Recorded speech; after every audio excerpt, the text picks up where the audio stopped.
morning dear student, welcome in online classes of Good International School. Dear student, again in this lecture we are going to discuss, that is the kind of second part of the case study regarding Akbar the great Sahanshah Akbar-e-Azam. See, in last lecture my dear student we have discussed about the quality and skill of Akbar, which is going to make him as a great ruler, his administration system, then after the Mansabdari and the other policies introduced by him. Those are really very we can say effective as well as different than the other rulers. In this lecture also same, we are going to continue the same lecture. First of all, we will discuss about the land revenue system of introduced by Akbar, then the Akbar religious policy, then Deen-e-Ilahi, a kind of religion introduced by him. So first of all, you see here we will start about the land revenue system introduced by Akbar. See, my dear student, being a great warrior and great administrator, he also followed the same system of land revenue which was introduced by Sahanshah Suri. Akbar was very considerate about his people. That's why, like just Sahanshah Suri, he also followed the same proper system of land revenue. And for this, the Department of Revenue looked after by one of his noble minister, that was Raja Todermal. He was the finance minister of that time. He is having the complete record of the income and whatever the expenditure are there through the revenue, through the tax, whatever it is there. So simply we can say that this system was also the same kind of system. That system was introduced by Sahanshah Suri. If you know that in that lecture we discussed that how Sahanshah Suri introduced a new system of land revenue by just measuring the land. The same, my dear student, that he also introduced the same kind of system and he measured the land as per the fertility of the land. That was known as a kind of dasala or bandobast system. Means it was not like that suppose if one person is having the land but that land is not fertile, then the same tax that farmer have to pay to the ruler. It was not like that. Simply first of all he is going to measure the land, and the land was divided into 4 categories, just like good, better, best and the poor one. So which is really very barren land, simply that the tax is also as per that quality of the land only. The land which is very fertile, then the tax will be as per the fertility of that land. Means it was not so like that the revenue system was equal for everyone. No, the revenue was decided on the basis of the fertility of the land. The complete land was measured by the revenue minister and by the guidance of some other minister. Those are working with this department.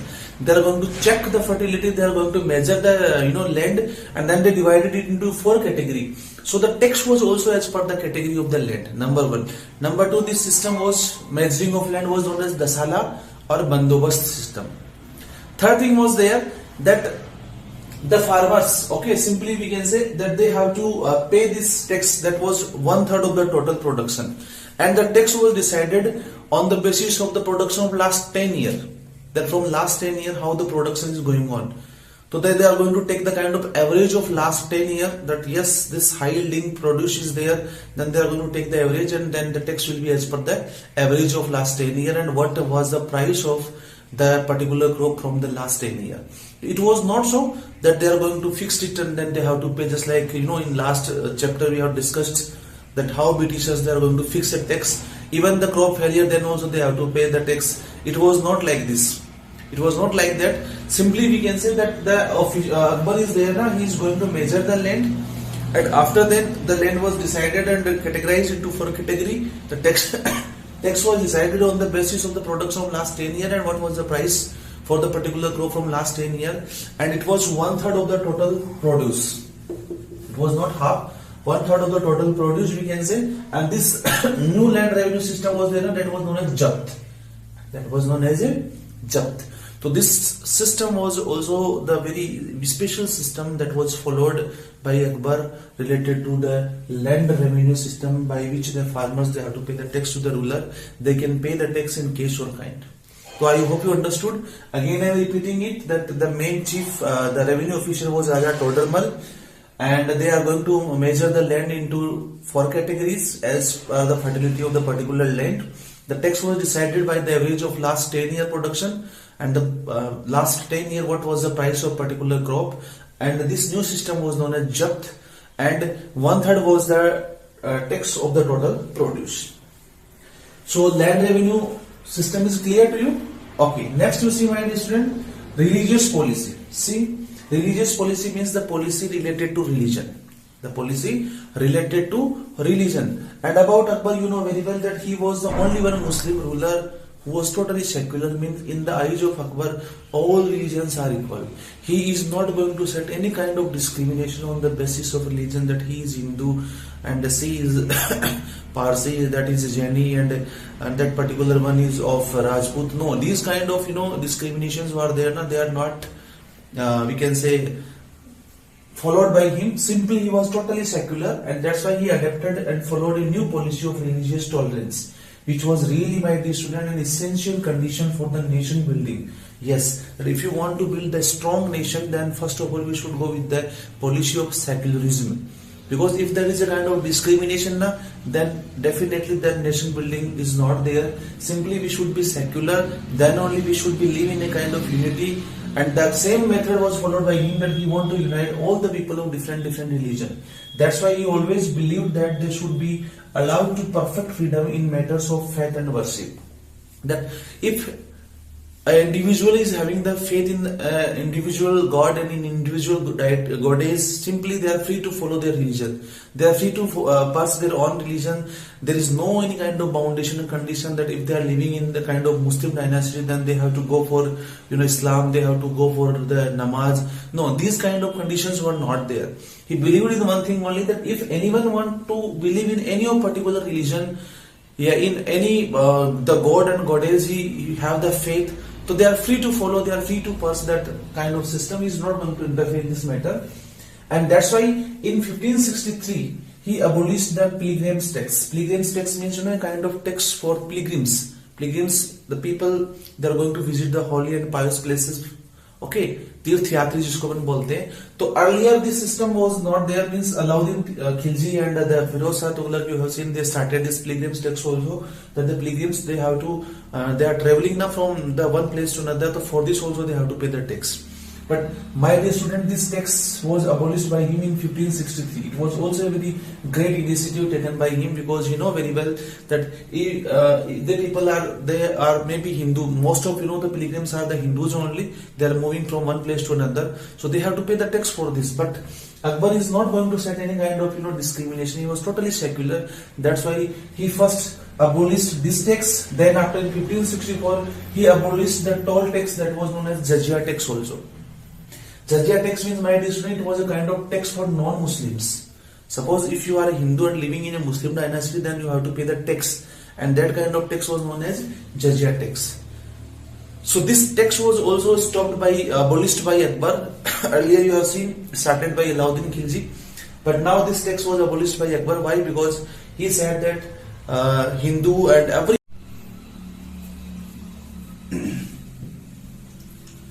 so this tax was a tax that was paid by the non-Muslims, that being a Hindu, if you are living in Muslim dynasty, then you have to pay a tax. So this tax was also abolished by Akbar, my dear student. So you see these two initiatives taken by him. These two initiatives going to make him really very popular among Hindus. Why? Because earlier Hindus are paying the tax for these two pilgrims and jizya tax. So really, these the initiatives taken by him, they are the very great initiative and steps, especially for the Hindus. Next thing, my dear student, he celebrated Hindu festival Diwali, Holi, Basant Panchami, along with Parsi festival that was Nowruz in his court. So you see, these all the festivals are the festivals of Hindus, like Holi, Diwali, Basant Panchami. Have you seen any Muslim who is going to celebrate the Holi, Diwali? I think no. But being a Muslim ruler, Akbar celebrated all these festivals in his court, along with the Parsi festival Nowruz also. And suppose if a Muslim ruler is celebrating these kind of festivals, those are the very big festival for the Hindus. Definitely Hindu people, they are going to feel so that yes, this is the only ruler who is not going to set any kind of discrimination. And the same Akbar was there, that yes, he proved himself that I am a secular king.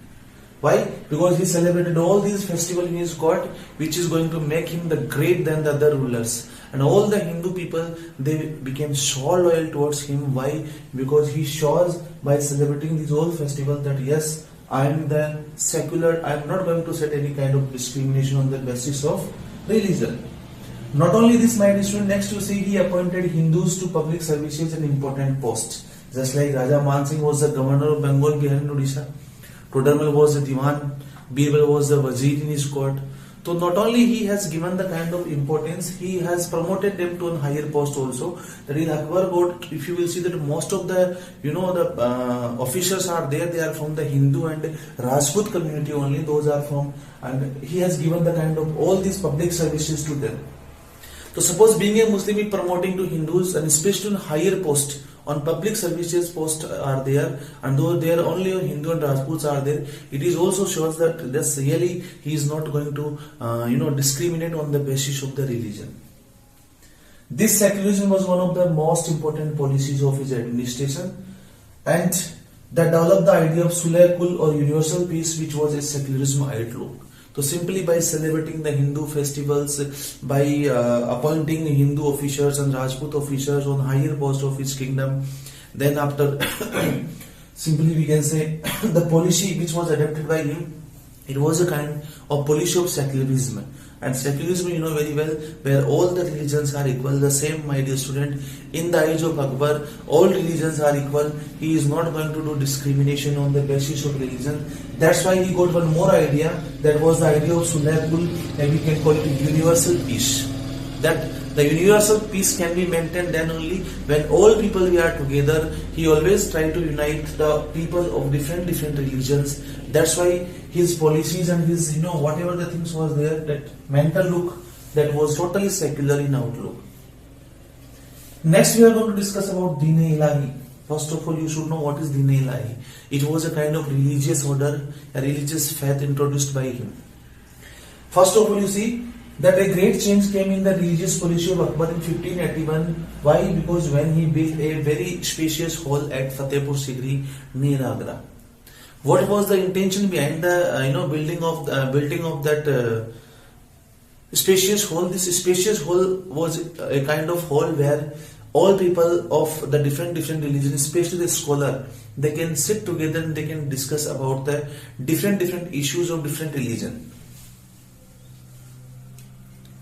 That's why Akbar invited the all scholars from Hindu community, from Parsian, from Muslim as well as from Christian community, that yes, you come and we will discuss about the different religious issues whatever are there.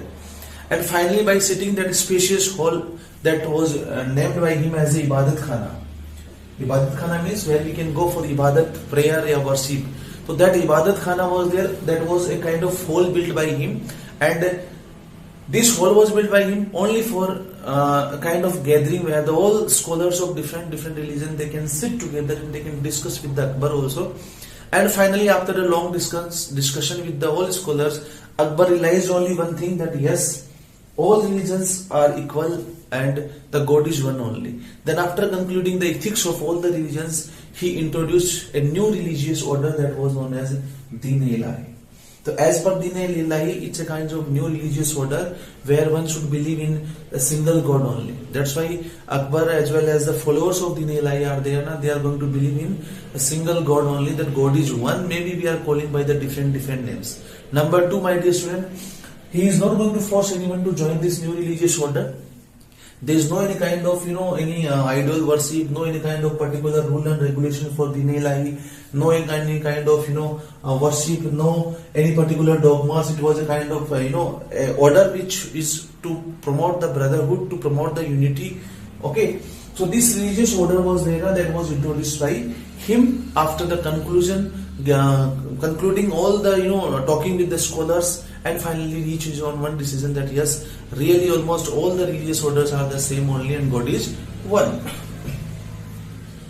Not only this, my dear student, after introducing Deen-e-Ilahi, it also encouraged him to bring social reforms. Then he brought so many changes in his society. Earlier, like Sati Pratha system was there.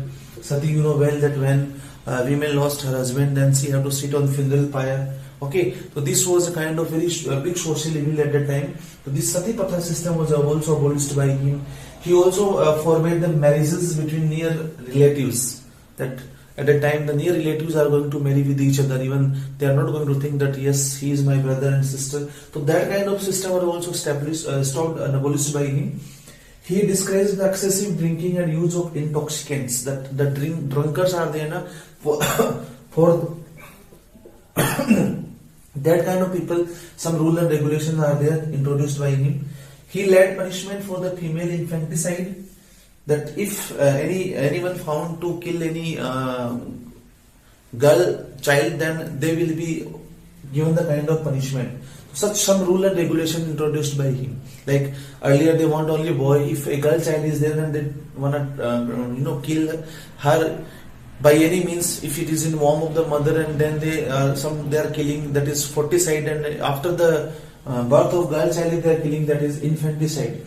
So the people those are involving in these two activity, they are also given the kind of punishment by Akbar by making some rule and regulation. So these all some social reforms also done by him, that he removed sati system, this sati pratha, and then after some rule and regulations are there for the people those are drinking, somewhere the female infanticide, this is also going on. Then finally, my dear student, Akbar got died in 1605, and he buried at Sikandra nearby Agra. And unfortunately, by the death of Akbar, this new religious order Din-e-Ilahi was also finished with the death of Akbar only. So again in brief, I want to recall all topics. Just like first we have discussed about land revenue system, a kind of revenue system introduced by Akbar. It was similar just like the system introduced by Sher Shah Suri, where the land measured into different 4 categories, and the tax was decided on the production of 10 years and what was the price of the crop from last 10 years. Then after religious policy, by which he shows is that how secular he was towards all religion. Pilgrim tax, jizya tax stopped by him. Celebrated Hindu festivals by which he won the heart of all Hindus. He appointed all the Hindus. Okay. And then after Din-e-Ilahi, it was a kind of religious order, a new faith that was introduced by him. As per Din-e-Ilahi, one should believe in single God only. But for this, he is not going to force to anyone. And then after so many social reforms done by him, like the sati pratha system that was banned by him, and some severe crime, the punishment also laid down by him. So this is all regarding Akbar. That is in case study part 2 we have discussed about land revenue, religious policy, Din-e-Ilahi. I hope you understood. Even any doubt is there, you can discuss with me. Thank you. Have a nice day.